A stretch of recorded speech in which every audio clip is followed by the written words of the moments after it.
Baik teman-teman sekalian, kita akan lihat sekarang contoh berikutnya, yaitu example 11.3 di Vogler ya, tentang reaksi isomerisasi N-butan, yaitu konversi N-butan menjadi isobutan ya.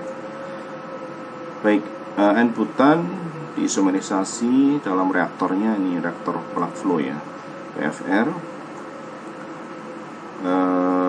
Ini ada ya, ini bumbu-bumbu aja, bumbu story penggunaan isobutan ya untuk aditif di produksi gasoline ya. Baik, ini yang penting berikutnya adalah untuk kita, reaksi ini sifatnya reversible elementer, dilangsungkan secara adiabatis ya, dalam reaktor pipa adiabatis. Artinya tidak ada pendinginan, tidak ada pemanasannya ya, tidak ada coil jaketnya begitu. Fasenya cair, tekanan tinggi ya, karena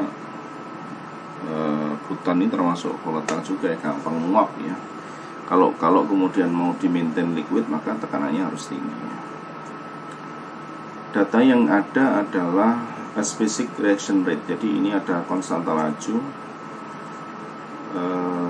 31,1 per hour per jam, berarti ini order 1 pada suhu berapa? 360 Kelvin. Sementara feednya, reaktannya masuk reaktor 330. Ini perlu dicatat ya, 330 Kelvin ini adalah umpan masuk reaktor. tetapi konstanta lajunya, reaction rate-nya adalah 31,1 ini pada 360 ya, bukan 330. Kita diminta menentukan volume reaktornya untuk memproses di 163 kmol per jam, konversi yang dikehendaki 70%. Reaktannya tidak murni, ada inletnya, bukan hanya N-butan 100%, ini hanya 0,9, 0,1 nya adalah isopentan inlet ya. Jadi nanti keluar reaktor akan masih ditemukan ipentan ya. Kemudian plotnya, kemudian apa lagi ini,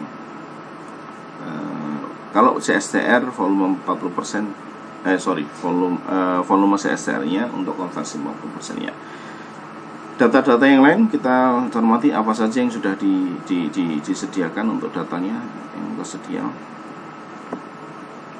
Ada delta HR pada 298 minus 6900 Joule per mol.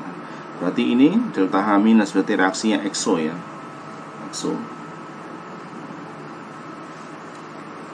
eksotermis. Jadi nanti suhunya cenderung naik. Energi aktivasinya sudah ada 65,7. Kc nya hati ini konstanta kesetimbangannya ya, 3 pada 60 Celcius.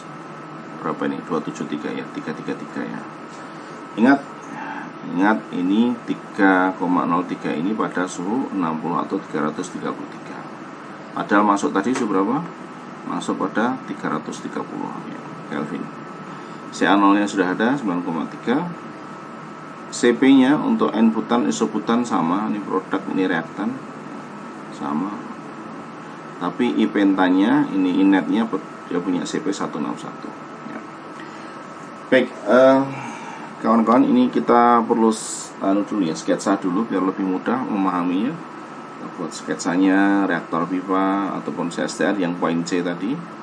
Masuknya apa? Ada N-butan, produknya isobutan, ada inletnya isopentan, nanti ada inletnya ditemukan lagi, dan sini sisa masih ada NC4 dan 10 karena dia sebagai sisa reaktan ya. Suhu masuk adalah 330 Kelvin, 50 Celcius ya. Suhu keluar berapa? Suhu keluar belum tahu ya. Kita menghendaki konversinya 70% kan begitu. Reaksinya bersifat eksotermis pada 298. Kita lihat penyelesaiannya. Kita gunakan algoritma yang ada ya, algoritma yang sudah kita singgung sebelumnya. Langkah pertama selalu mol balance reaktor pipa, yaitu ya V sama dengan FA0 integral dx sama 1 ya. Kemudian langkah berikutnya rate low sama laju. Hati-hati Kalau kita punya reaksi seperti ini, isomerisasi disimbolkan A menjadi B bolak-balik, maka reaksinya ya persamaannya ya bolak-balik KCA ke aksen CB, atau bisa juga K1 min K2CB. Silahkan ya, ini hanya soal simbol saja. Dikeluarkan K-nya sehingga jadi persamaan 2, di mana konstanta kesetimbangannya adalah K per K. Baik. Karena ini reaksinya adalah apa tadi, exo ya, kepada 298. Jadi dan reaktornya adiabatis. Jadi diduga kuat ini kalau kita bisa mendeskripsikannya ya, sebelum menghitung lebih jauh, ini akan cenderung naik suhunya dan tidak isotermal karena memang adiabatis ya, tidak ada pendinginan pemanasan ya.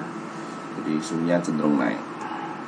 Maka perubahan atau kenaikan suhu itu, yang perubahan suhu itu kemudian akan berpengaruh ke harga K ini, konstanta kesetimbangannya, dan K kecil pada persamaan 2 dan 3.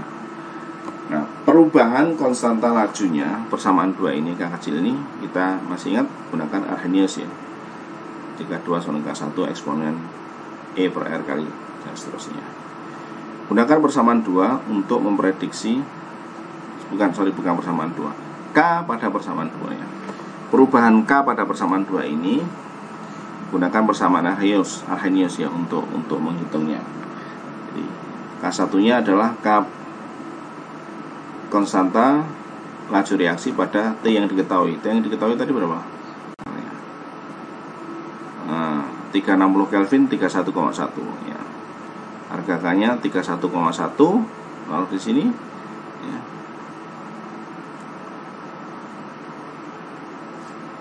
T-nya T 360. E-nya berapa? E-nya sudah ada ya. E-nya sudah ada 657 kalau dijadikan Joule, jadi seperti ini ya.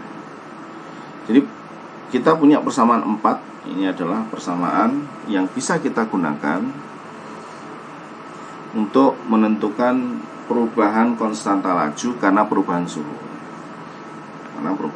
Jadi berapapun suhunya, karena suhunya tadi kan cenderung naik di reaktor ya kan, karena eksotermis, maka nanti harga K-nya akan, harga konstanta lajunya dihitung perubahannya dengan persamaan 4. Bagaimana konstanta kesetimbangannya? Konstanta kesetimbangan sudah otomatis bergeser, berubah menurut hukum Van Hoff. Sudah ada datanya tadi. Konstanta kesetimbangannya adalah sebesar ya 3,03 pada 60. Jadi masukkan ke persamaan sini. Persamaan sini ya. Ini 303 kan 60 kan 333 ya kan. Delta HN nya sudah ada. Nah, ini 6900. Jadilah persamaan 5. Jadi persamaan 5 ini bisa kita gunakan untuk menghitung nilai konstanta kesetimbangannya pada berbagai suhu. Baik, saya rasa ini masih mudah ya saudara. Kemudian langkah berikutnya adalah stoichiometri. Ini reaksinya fase cair, jadi relatif mudah. Ada reaksi A, ada dan juga produk B reaktor A. Maka kita tuliskan sini CA-nya sama dengan ya keluarnya ya CA01 min XA. Itu kalau CB kan produk ya, karena koefisiennya 1 ya menjadi CA0 XA ya. Ini sudah familiar dengan ini ya, stoichiometri. Jadi CB nya CA0 XA, ini sisanya. Kemudian kita masukkan, ini adalah persamaan persamaan laju reaksi tadi, persamaan sini. Ini kita akan punya ya, ini CA0 1 min XA ya. Jadilah persamaan 6. Di persamaan 6 ini adalah persamaan yang menghubungkan antara laju reaksi, kemudian konstanta kesetimbangan, konstanta laju reaksi, dan konversi. Baik, perubahan suhu terhadap konstanta laju, perubahan suhu terhadap konstanta keseimbangan sudah kita terapkan di sini. Sekarang yang belum adalah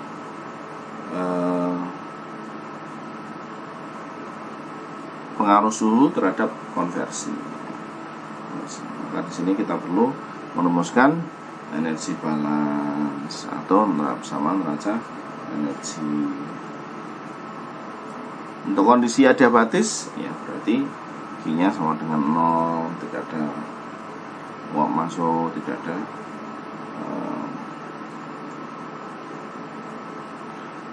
ada air pendingin yang masuk. Jadi di sini tidak ada pendingan pemanasan. Delta CP-nya produk dan kurang reaktan, ya ini karena nilainya sama tadi ya, produk dan reaktan keluarkan